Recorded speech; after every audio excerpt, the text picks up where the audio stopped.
Okay, what's up guys? Today I'm going to do a Prophecy deck profile. I've been running this deck and I really like it, so let's start off. We run triple High Priestess of Prophecy. This is your boss monster.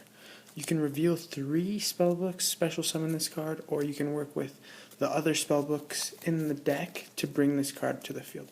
This card has a Hyperion-like effect. You can banish a spellbook during your turn to pop a card on the field. It's really good. You can make it really overpowered. You can even overlay into it. It's a really good card. Just does work. Next, we have triple Spellbook Magician of Prophecy. Spellbook Magician, he's like your, say Earth of any deck that involves searching. You can search out spellbooks. You can even search out spellbook secrets to add him back to your hand and then search again using his effects, so he's really good. I run 2 Temperance of Prophecy. Temperance uses spellbook, and during the turn that you use a spellbook, you can summon him, her, and tribute her to special summon a level 5 or higher spellcaster from the deck. You can do that to bring Priestess. You can use it on any spellcaster actually, but it's really good to bring the Priestess out and just hit your opponent hard right off the bat. Next, we have Temperance of Prophecy. I was contemplating running more than one, but it really became dead. I didn't like the fact that I have to wait until my end phase to use its effect. Once per turn during the end phase that I use a spellbook card, I can tribute her, banish her to the graveyard to add a spellbook card, and a level 5 or higher spellcaster to my hand. I really like the effect, but I feel like it's not consistent enough or fast enough to be able to do what you want. It's really good late game when you already have, say, 1 Priestess on the field and you know what else is in your deck and you use one. That way you can just get set up to do lots of damage the next turn, but other than that, I don't like it at more than 1. It's really good when, say, you're in your end phase and your opponent tries to effect veiler, it forces an effect veiler and your opponent looks really stupid. I like it for that reason.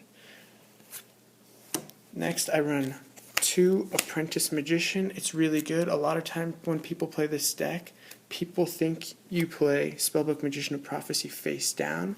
A lot of times they'll attack blindly into Apprentice. Apprentice goes to the grave, get its effect off. I get to set Spellbook Magician, get its effect off next turn, use it to use secrets, and then secrets I can bring another Spellbook Magician, search again, and go into Gotchi right away.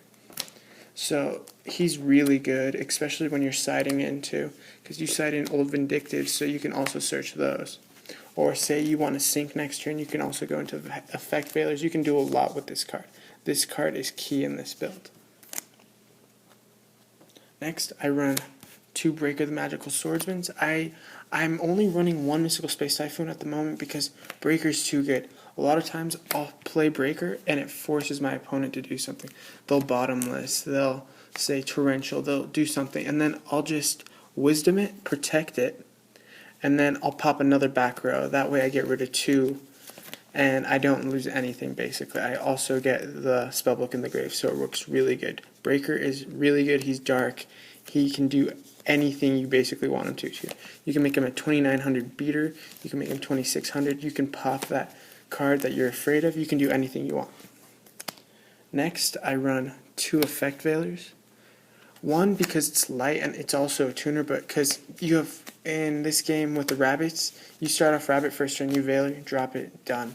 You can do anything you want with veilers. It's really good. You can just splash this into any deck, but I like it in Prophecies because it's a spellcaster. You can spellbook of life this, make it whatever level you want, and sink into basically anything. Next, you got double Tragodia. This deck works around the hand. You will never have a hand smaller than 6 cards in this deck. So having Trag is great. Your opponent attacks into your Spellbook Magician that's in attack mode, take the damage, drop a 3000 Trag right there. What are they going to do? 3000 Trag, that's really hard to get over, and say they have something you want, use its effect, do whatever you want. It's great. And then for the final monster, we're winning 1 Chaos Sorcerer.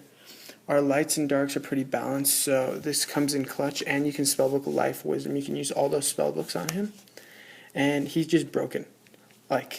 Don't get me wrong, BLS is great, but this card is too good not to run in this deck. You can make him 3300 attack. You can protect him from anything. You can reborn him with basically premature burial in this deck. Next, we have triple Spellbook of Secrets. This is also another searcher. You can search Spellbook Magician. You can search everything you want. You can search a monster. You can search life, anything. Say you're in a tough bind, you need to get over, say, that Acid Golem or something. Secrets into power, equip it to your monster, do work. Next, we run 2 Grand Spellbook Towers. I was originally running 1, but people started getting smart and they would Mystical Space it right off the bat because they didn't want me to plus. So now I run 2, so I can have 1 get destroyed, activate another one, and then even send it back to the grave with its effect. Because with its effect, if I have a spellcaster on the field or in the grave, I get to send back 1 spellbook to my deck and draw a card, giving me 2 draw phases theoretically per turn. This card's too good. It's broken, in my opinion. You're constantly drawing off of it. It makes the deck very consistent. Next, Spellbook of Life.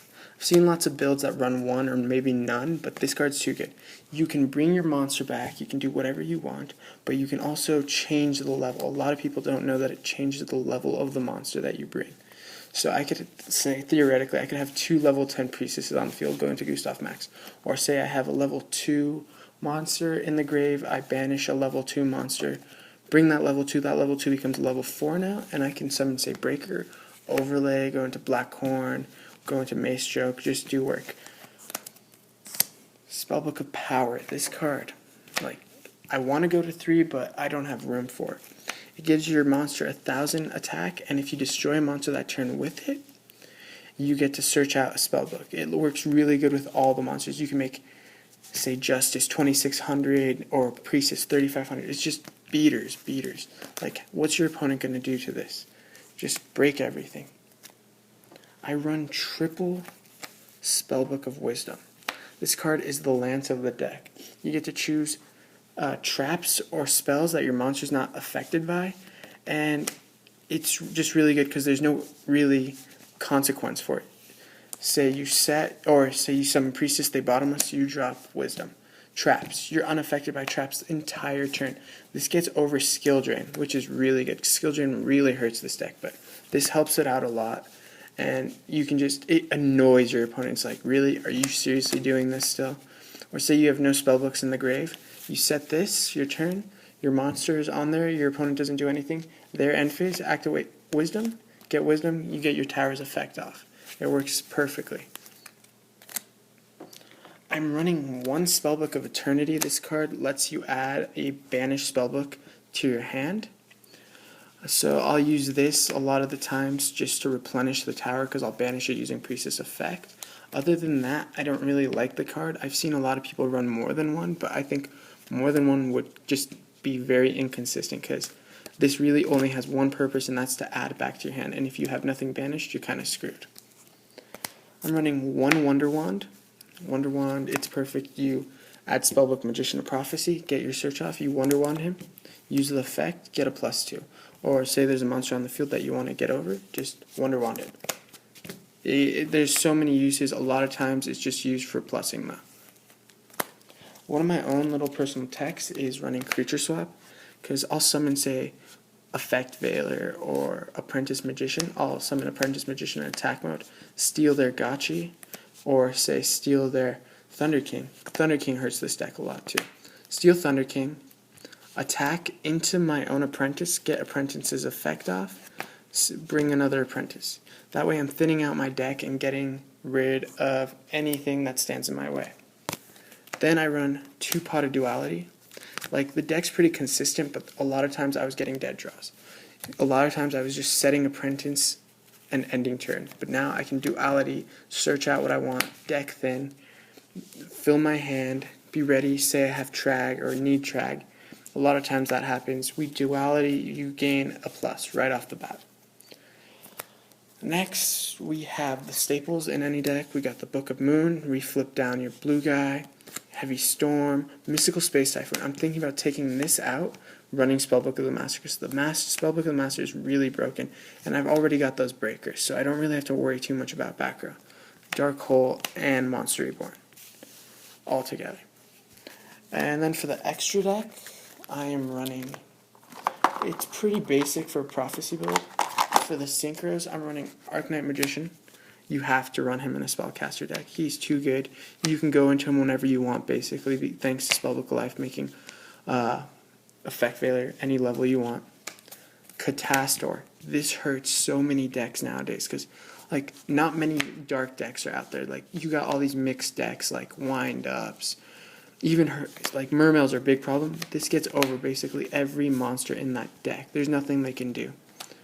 You got TG Hyper Librarian, another good card. Black Rose, Black Rose, Black Rose, Black Rose. Like, this card is so underestimated. Like, this is a game changer right here. You Black Rose, get rid of everything, brand new duel. You can do whatever you want. You start fresh.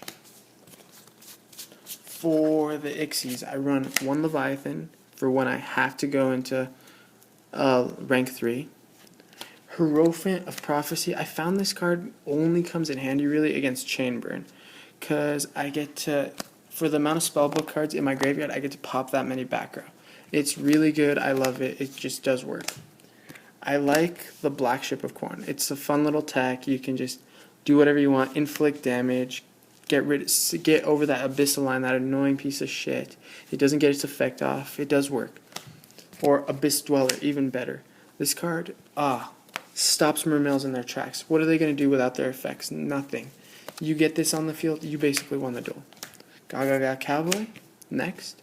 Say you've got 800 to kill on your opponent, bring that in defense, or they've got a stronger monster than you, just use it to attack, attack, attack. This card is also underestimated. Not many people are running it. I like it personally, and I think everyone should run it. Next, we got Maestroke, for typical reasons, just to save your ass. Mid-game, when you're about to lose, just save your ass right there. Then we go double Gotchi. Gotchi in this deck, you can summon Gotchi turn 1 if you want in this deck. Gotchi is a real freaking boss in this. You bring Gotchi, you can do whatever you want the rest of the duel. Protect yourself, set up for the Priestess, you're done. Also, Daigusto Phoenix. You run so many 2s, you go into Daigusto Phoenix, end of the game, mid-match, freaking drop this thing, say you already have a Gotchi on the field or something, clear the field, do 3,000 attacks straight up because of its effect. Next we have number 11, Big Eye. Not many people know the effect of this card. They're like, oh, it's like mind control, I get my monster back. But no, I get to keep it. This card is like creature swap without a cost. You do this, steal their card, Ixies with it, or attack with it. They have nothing they can do. The only downside is you can't attack the turn you use it. So he's really good to go after you, say, attack with both Priestesses. You bring this card, steal their card, use their card to do whatever you want, jack with them, get them all pissed off. It's fun. And then my favorite, I have Lucky Straight. One day before tournament, I was just like, if I roll a 7, I'm going to add this to my extra deck as a tech. And I rolled a 7 4 times in a row, not just once, 4 times in a row. So I added this crap to my deck. I was like, whatever, it's going to be sick. I've summoned it a few times. People are like, what the hell is this guy doing? But yeah, that's my Prophecy deck. Let me know what you think. I really like it. The Priestesses. A lot of people like the Reaper build. I think Reaper's a piece of shit. And yeah, thanks for watching.